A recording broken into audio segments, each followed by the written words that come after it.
오늘 말씀의 제목은 내 생각에는입니다. 저 북쪽에는 아람 다마스커스가 있고요. 그 왼쪽으로 아래로 파란 이스라엘 나라가 있죠. 킹덤 오브 이스라엘.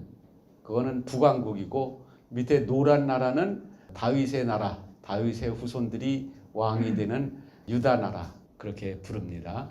그 북쪽에 이름이 아람이라는 나라가 있는데 오늘날 시리아, 고대 시대에도 시리아라고 그랬습니다. 우리는 그걸 수리아라고 있지요. 저 북쪽에 조금 더 올라가면 저 오른쪽 위에 아시리아 제국이 있습니다. 이 나라들이 북쪽으로 올라갈수록 힘이 센 나라예요. 남쪽으로 내려올수록 힘이 약해요. 이때는 그랬습니다. 오늘 열왕기하 5장 배경에서는 그래요. 자, 이스라엘을 괴롭히던 아람의 군대 장관이 죽을 병이 걸렸습니다.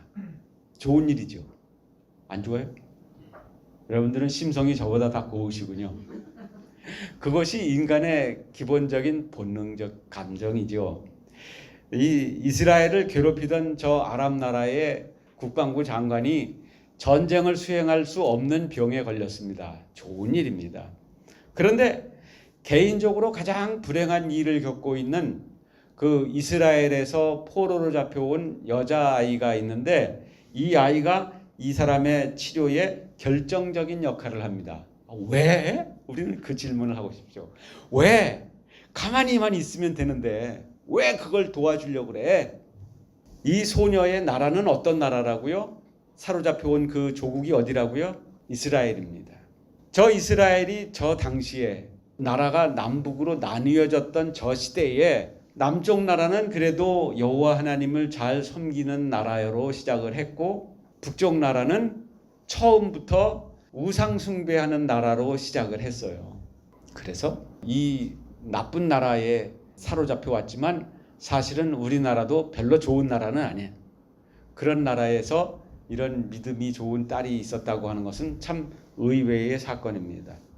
그래서 하나님은 오늘 이 사건을 통해서 이스라엘의 여호와 하나님이 살아계시다고 하는 증거를 나타내 보이시려고 하는 것입니다. 아람과 북왕국 이스라엘은 해묵은 애증 관계가 있습니다.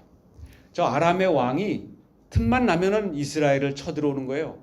그래가지고 두 번 쳐들어왔었는데 1차 침공과 2차 침공 때 아합 왕이 그것을 처음에는 못 당할 것 같더니 하나님께서 그를 도와주셔서 이기게 해주셨어요. 그래 두 번이나 이기고 나오면은 이제 그 마음에 어떤 생각이 들겠어요? 자신감이 생기겠죠. 또 쳐들어와 봐라. 내가 또 이길 수 있어. 이런 자신감이 생긴 거죠. 그래가지고 세 번째는 이제 이번에는 내가 쳐들어가야 되겠어. 그래가지고 우리 조상 때부터 우리의 땅이었던 길르앗 라못이라고 하는 곳이 있는데 그곳을 찾아야 되겠어. 그래가지고 남왕국의 왕 여호사밧이라고 하는 경건한 왕이 있었는데 이 왕이 사돈을 잘못 맺었어요. 아합 왕과 사돈을 맺어가지고 북왕국의 그 공주가 남왕국의 왕비가 돼가지고 아주 남왕국이 풍비박산이 나는 그런 원인을 제공을 합니다. 그래가지고 지금 이 아합 왕이 어디를 쳐들어갔다고요? 아람 나라를 쳐들어갔다고.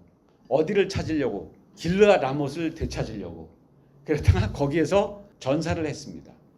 그때 아합 왕에게 활을 쏘아서 염통을 관통시킨 그 아람 나라의 장수의 이름이 나아만이었다고 하는 내용이 요세푸스의 유대 고대사에 나오는 이야기예요.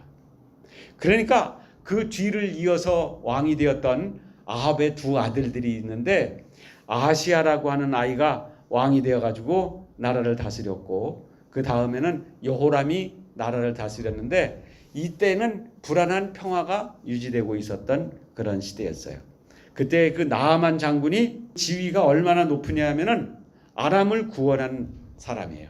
1절에 보면은 이는 여호와께서 전에 그에게 아람을 구원하게 하셨다. 뭐가 의외예요? 하나님이 아람 나라를 구원해 주셨다는 거예요. 어디로부터 구원해 주었을까? 이것은 길르앗 라못 전투에서 아합 왕이 아람을 쳐들어왔는데 하나님이 그들을 지켜주셔서 어떻게 보면 이것은 양면적인 것인데 아합 왕에게는 하나님이 심판을 내리신 거죠. 이렇게 하나님이 도와주시는데도 불구하고 하나님의 은혜를 알지 못하고 계속 선지자들을 잡아 죽이는 이 아합 왕을 하나님께서 내가 더 이상 너에게 줄 기회가 없어 그러면서 나아만 장군이 쏜 화살에 죽게 만드셨던 거예요. 그런데 이것을 아람 나라의 입장에서 보면은 하나님이 구해 주신 거예요. 그러니까 하나님은 이스라엘만의 하나님이 아니라 온 세상의 통치자이심을 오늘 이 본문을 통해서 우리는 발견할 수 있습니다. 그러니 이 사람이 나라에서 지위가 어떻겠어요? 그래서 그는 그의 주인 앞에서 크고 존귀한 자라 그랬습니다. 이 사람이 더 이룰 수 있는 것이 있을까? 이 사람이 이 세상에서 더 오를 수 있는 관직이 있을까요? 없어요. 그 사람 위에는 아람의 왕밖에는 없어요. 그렇게 모든 것을 다 얻은 사람임에도 불구하고 한 가지 아쉬운 점이 있는데 그게 뭐라고요? 나병이 걸렸어요. 나병은 한센시병이라고도 하고 문둥병이라고도 하죠. 이 병에 걸리면은 이 나라에서 왕 바로 다음 가는 높은 관직에 오른 것이 소용이 있어요, 없어요? 여러분, 나병도 안 걸리고 높은 관직에도 안 오르는 것이 좋겠어요? 높은 관직에는 올랐는데 문둥병 걸린 게 좋겠어요? 그래도 출세는 한번 해봤으면 좋겠다. 그런 생각하는 사람은 없을까요? 야, 나는 그냥 평범한 시민으로 살더라도 그런 병 안 걸리는 것이 건강한 것이 더 좋다. 그런 생각이 들죠. 참 이렇게 왕의 신임을 받으면 뭐하고 군대 장관이 되면 뭐합니까? 이런 사람이 아무튼 지위는 높은데 그 집에 있는 포로로 잡아온 여종이 하나 있었는데 그 여종이 그 아내에게 말하기를 우리나라에 엘리사 선지자가 있는데 주인님이 그 사람 앞에 가면 이 문제가 해결될 수 있다고 이야기하는 거예요. 여러분, 믿을 수 있어요? 믿을 수 없어요? 믿기가 어려운 이유는 뭐래요? 얘가 사상이 그렇게 신뢰가 가지 않을 수 있지요. 이 포로인데 얘가 우리나라에 득이 되는 행동을 하겠어요? 이렇게 해가지고 혹시 나를 함정에 빠뜨려가지고 이스라엘 나라에 사로잡게 하면은 어떻게 할 거예요? 군대 장관이 인질이 되면 이것처럼 큰 인질이 어디 있어요? 그런데 그는 얼마나 마음이 다급했는지, 얼마나 마음이 간절했는지 이 소녀의 말을 믿고 왕에게 그 사실을 있는 대로 보고를 합니다. 이때 이 포로의 소녀는 그 형편을 생각해 보면 왜 적국의 군대 장관을 왜 도와줘요? 어떻게 보면 자기를 사로잡아온 나라에 원한이 있을 수 있는데 이 나라가 잘 되는 일이라면 발벗고 나서서 막아야 되는 사람인 것 같은데 어떻게 이 나라를 도와주는 일을 할 수가 있겠어요? 이 소녀가 하는 말이 3절에 나오죠. 우리 주인이 사마리아에 계신 엘리사 선지자 앞에 계시면은 문제가 해결되겠습니다. 그 나병을 고침을 받을 수 있을 것입니다. 그렇게 간증을 합니다. 이 여자아이가 할 줄 아는 게 뭐가 있어요? 무슨 대단한 일 했어요? 자기가 아는 것을 있는 그대로 말을 한 것이지요. 더하지도 않고 빼지도 않고 있는 그대로 자기가 아는 것, 자기가 경험한 것을 이야기했을 뿐입니다. 우리 자녀들이 무슨 대단한 일을 할 수 있겠어요? 그러나 하나님께서 그 아이들에게 경험하게 하신 거, 교회 학교에서 배우게 하신 거, 그것을 그대로 믿고 그대로 말할 수만 있으면은 아이들도 큰 일에 쓰임을 받을 수 있는 줄로 믿으시기 바랍니다. 개인적으로는 불행해졌죠. 국가적으로는 수치입니다. 우리나라 국민이 남의 나라에 포로로 잡혀갔다. 이건 정말 국가적으로는 수치 아니에요? 그런데 이 아이는 개인적인 불행과 국가의 그 적개심을 초월하는 긍휼을 가지고 있었습니다. 이런 마음을 달리 말하면 예수님의 마음이라고 할 수 있지요.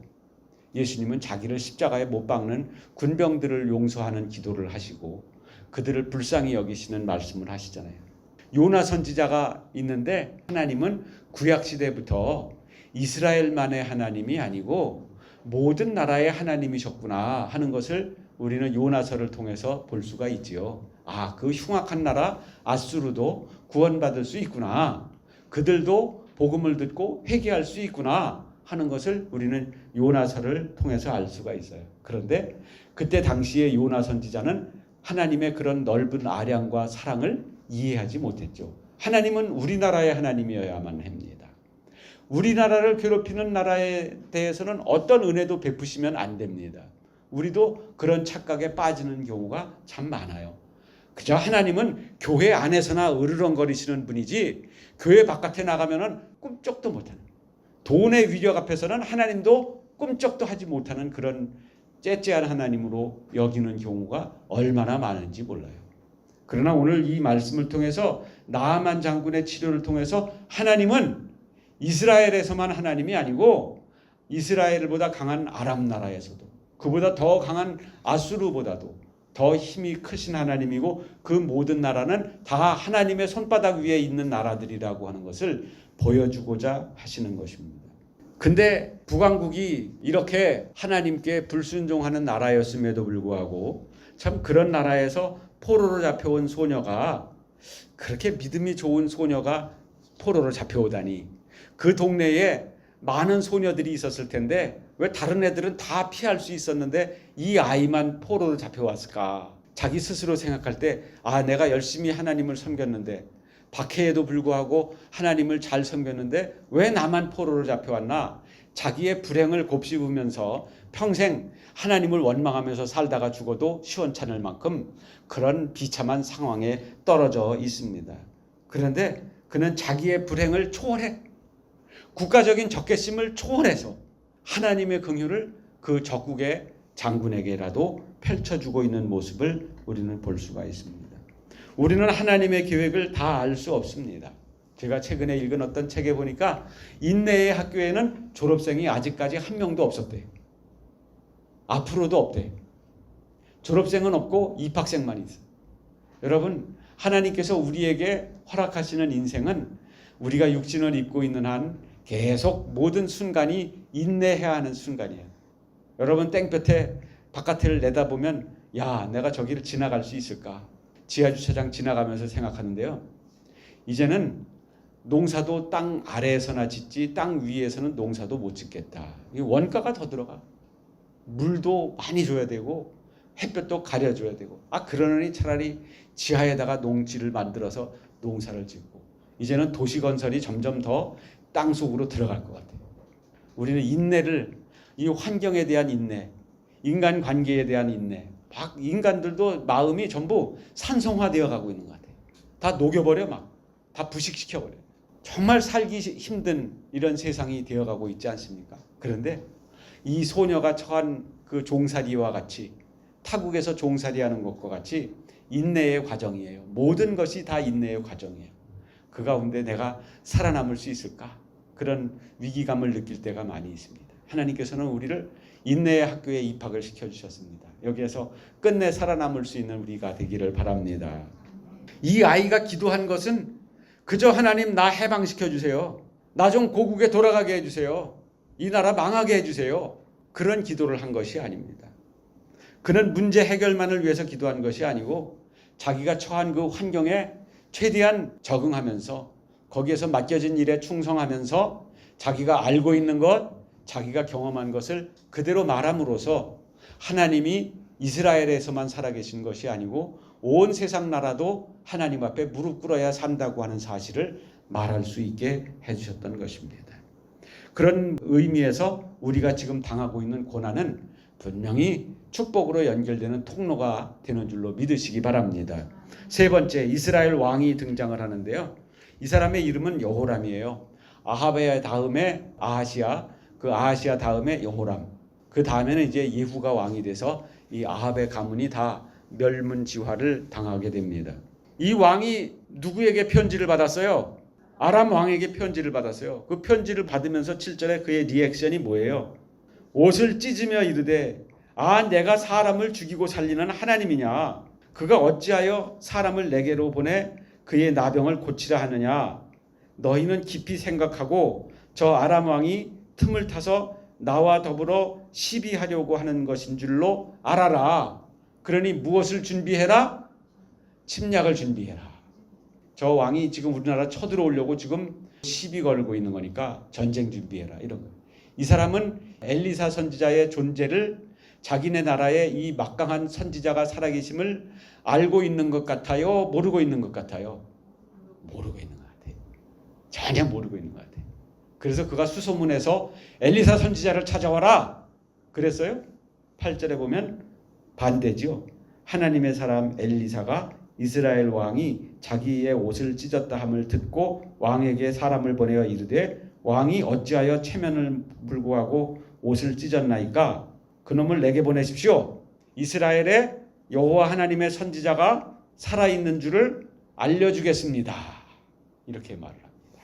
이스라엘 왕은 아람 왕하고 비교해 보면은 누가 더 믿음이 있는 것 같아요? 아람 왕이 더 믿음이 있는 것 같지 않아요? 아람 왕은 그래도 나아만이 그렇게 계집종의 말을 듣고 보고 하니까 그 말을 믿어서 막대한 선물을 보내잖아요. 그 선물을 이거 금액을 오늘날 은시세 금시세를 계산해 보니까 100억이 조금 넘더라고요. 오늘날이나 옛날이나 가격의 변화가 크지 않은 것이 그만이겠어요. 옛날에도 오늘날 우리가 100억 그러면서 했던 것과 똑같은 그런 금액이었던 거예요. 이렇게 금액을 보내는 것을 보면 아람 왕이 진심일 것 같아요. 한번 그냥 안 되나 한번 해보는 것 같아요. 진심이 읽어지지 않아요? 이런 것을 볼 때 참 믿음이 있을 법한 이스라엘 왕은 믿음이 없고 믿음에 대해서는 들어본 적도 없을 것 같은 아람 왕은 믿음이 있는 것. 이런 것을 아이러니라고 하죠. 아람 왕이 나아만을 이스라엘 왕에게 보낸 이유가 뭘까요? 이 엘리사 선지자에게 직접 보내지 않고 왕에게 보내는 것은 자기네들이 생각하는 바와 같이 그저 선지자는 왕이 데리고 옆에 두고 무슨 일 있으면 물어보는 점쟁이쯤으로 여기고 있는 거예요. 자기네 나라에서는 그렇게 하니까. 그런데 우리가 알고 보니 엘리사 선지자는 왕의 보호를 받는 사람, 왕에게 대우를 받는 사람, 왕에게 월급 받는 사람이 아니고 오히려 그 선생인 엘리야 때서부터 그 아합 왕의 왕비 이세벨이 죽이려고 눈에 불을 켜고 쫓아다니는 그런 대상들이었던 거잖아요. 그러니까 이 북왕국과 같은 곳에서 선지자 노릇하기가 얼마나 힘들었을까. 그냥 차라리 국경 넘어 남왕국으로 가면 그래도 대우를 조금 더 받을 수 있었을 텐데. 그럼에도 불구하고 엘리사 선지자는 자기가 보내심을 받은 그 망할 나라, 그 나쁜 나라에서 선지자 역할을 감당하고 있는 거예요. 그 칠흑 같은 어둠 속에서 영적인 횃불을 꿋꿋하게 들고 있는 사람이라고 하는 것을 볼 때에 그가 참 그 사역에 얼마나 헌신적이었는지를 알 수가 있습니다. 이 이스라엘 왕이 화를 내고요, 분하고요, 두려워하는데요. 이 사람이 가지고 있는 감정을 다 섞으면은 두렵고 오해가 되고 대책이 없고 짜증나고 이런 거예요. 하나님이 없는 사람은요, 이런 복합적인 감정 속에 삽니다. 여러분, 이런 복합적인 감정을 자주 느끼면은 하나님이 내게 가까이 계시지 않은 거예요. 하나님이 가까이 계시면 가까이 계실수록 이런 복합적인 감정들이 빈발하지가 않습니다. 하나님을 알지 못하니까 그냥 이 편지를 받고서 두려워서 전전긍긍하고 있는 거예요. 어떻게 하면 좋을까? 어떻게 하면 좋을까? 이놈이 쳐들어오려고 구실을 찾으려고 이러는구나. 이때 엘리사가 등장을 합니다. 그는 나라에서는 대우조차 받지 못하는 그저 지명수배 당하고 있는 사람이기 때문에 어디 거처를 정하기도 쉽지 않은 그런 삶을 살았을 거예요. 나라에서는 여호와 신앙이 이미 주류에서 밀려났습니다. 이제 바알을 섬겨야만 대우받는 그런 나라가 되었습니다. 우상 숭배를 겸하여 해야 그래도 선지자라고 나라에서 대우받는 시대를 살고 있습니다. 그런데 참 아이러니한 것은 구약 성경에서 가장 강력한 선지자, 구약 성경에서 능력을 가장 강력하게 나타낸 선지자가 엘리야 선지자와 엘리사 선지자예요. 그런데 이 두 사람의 사역지가 남왕국이 아니고 북왕국이었다고 하는 이 사실은 참 아이러니한 일입니다. 열왕기상 2장 9절 밑줄 쳐놨는데요. 엘리야가 엘리사에게 이르되 나를 내게서 데려감을 당하기 전에 내가 네게 어떻게 할지를 구하라. 엘리사가 이르되 당신의 성령이 하시는 역사가 갑절이나 내게 있게 하소서. 엘리사의 소원은 뭐였어요? 성령의 은혜를, 성령의 은사를 선생님보다 2배 더 주세요. 이것이 엘리사의 소원이었어요. 그 소원은 그대로 이루어져서 엘리야보다 엘리사가 한 단계 더 업그레이드된 능력을 행하는 것을 우리는 열왕기하를 통해서 잘 볼 수가 있습니다. 그가 왕을 책망을 합니다. 나아만 장군이 그의 집에 왔습니다. 9절에 보면 나아만이 이에 말들과 병거들을 거느리고 이르러 엘리사의 집 문 앞에 섰습니다. 병거가 오늘날 무기로 치면은 뭐 같아요? 제일 근접한 게 자주포 같은 거 아니겠어요? 탱크나 자주포, 이런 막강한 무기를 가지고 엘리사의 집 앞에 딱 와가지고 말에서 내렸을까 안 내렸을까? 말 위에 높은 데 앉아가지고는 이리 오너라 그러고 있는 거예요.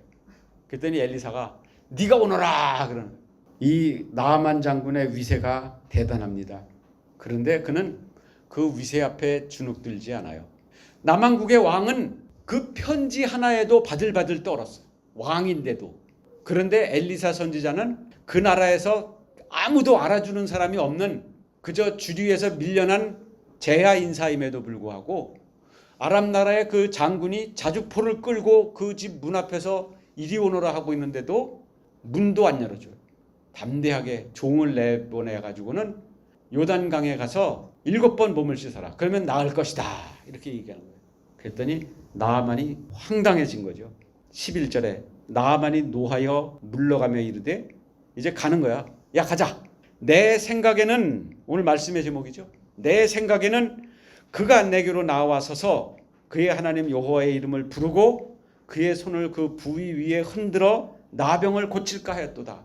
이거 한번 여러분들이 이제 영상으로 생성형 AI 같이 이 상황을 머릿속에 한번 이 그림을 만들어 봐요. 나아만은 환부를 엘리사 선지자에게 보여주고 엘리사 선지자는 그 손을 들어서 여호와의 이름을 부르며 마치 갈멜산에서 바알 선지자들이 하는 것처럼 그냥 자기 몸을 찢어서 피를 흘리고 자해하면서 불을 내리소서 불을 내리소서. 그랬더니 엘리야가 야 더 크게 해봐라. 니네 신이 낮잠 자고 있나 보다.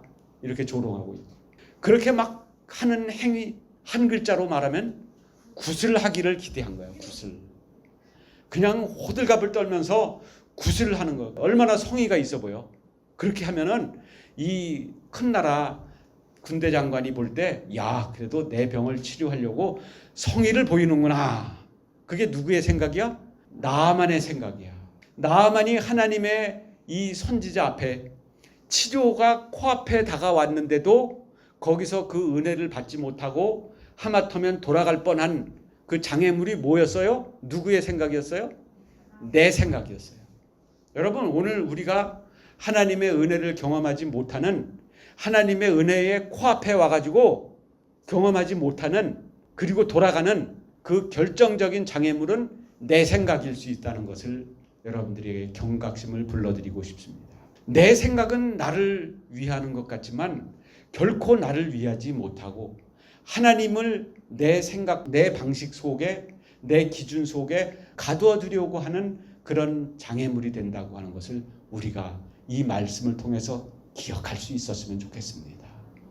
여러분이 생각하는 교회, 여러분이 생각하는 기독교, 복음, 기독교 문화, 방식, 찬양, 설교 이 모든 것들이 자칫 내 생각에 맞지 않으면은 이것은 옳지 않다. 그저 하나님이고 뭐고 선지자고 뭐고 내 생각에 맞춰줘야지. 그래야 이것이 은혜가 될 것이다 라고 생각을 하게 된다면은 우물가에 와가지고 결코 마시지 않고 목말라 죽는 짐승과 같이 될 것입니다. 엘리사 선지자는 이런 위세 앞에서 주눅들지 않고 오히려 하나님의 권세를 보여줍니다. 그의 자신감의 출처는 뭐예요? 엘리사 선지자의 자신감의 출처는 뭐예요? 하나님이죠. 우리의 자신감의 출처가 예수 그리스도 되시기를 바랍니다. 여러분들이 돈도 좀 있잖아요. 건강도 좀 있고요. 그리고 실력도 있고요. 그리고 그거 가지고 인정도 좀 받으시잖아요. 그래서 사람들에게 인기도 좀 있고요. 그런데 여러분들의 자신감의 출처는 그게 아니에요. 하나님이 지금도 살아계시다고 하는 거, 내가 그 하나님의 자녀 되었다고 하는 거, 예수 그리스도가 나와 하나님 사이에 다리를 놓아주셔서 나는 자유롭게 하나님을 아빠, 아버지라고 부를 수 있게 되었다고 하는 거, 그거가 여러분들의 우리들의 자신감의 출처가 될 수 있기를 축복합니다. 그것이 오늘 우리가 내 생각을 뛰어넘을 때 얻을 수 있는 축복입니다. 여러분, 내 생각에 그러면 이것을 좀 버전을 바꾸면은 내 소견에 오른 대로, 그러면 어디가 생각이 나야 돼요? 사사기가 생각이 나야 되죠. 여러분, 사사기는 암흑기라 그러잖아요. 성경에 암흑기가 3번 나오는데, 첫 번째는 야곱의 후손들이 애굽에 내려갔을 때, 두 번째는 여호수아가 죽고 나서 400년 동안 사사들이 다스리던 때, 그리고 세 번째는 말라기 이후 세례 요한의 등장까지 3번의 400년의 암흑기가 있습니다. 여러분, 사사시대의 영적인 분위기를 대표하는 그 말이 제 소견에 옳은 대로 행하였더라, 이것입니다. 자기 마음에 맞는 대로 했어요. 그런데 그것이 누구의 기준에 맞지 않았다는 거예요? 하나님의 기준에 맞지 않았다는 거예요.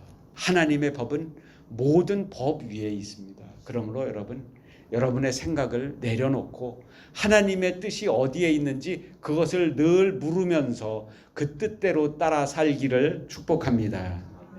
그래서 우리는 모든 면에 있어서 이 나병에 걸린 나아만 장군과 같은 신세입니다. 어떤 면에서 그래요? 우리가 나아만과 같이 높은 지위에 올랐기 때문이 아니고, 우리가 나아만과 같이 나라를 구한 영웅이 되었기 때문이 아니라, 나아만과 같이 제 아무리 이룬 것이 많아도 결국 죽을 수밖에 없는 운명이 되었다고 하는 것, 이 점에 있어서 나아만과 같다고 하는 것입니다. 하나님의 말씀 앞에 타협하려고 하지 말고 하나님의 말씀의 기준에 맞추는 인생이 되어야 합니다. 두 번째로 우리는 이 포로 여종과 같습니다. 우리는 참으로 나아만과 정반대로 이룬 것도 하나도 없고, 이룬 것이라고는 포로로 잡혀왔을 때 죽지 않은 것밖에는 없어요.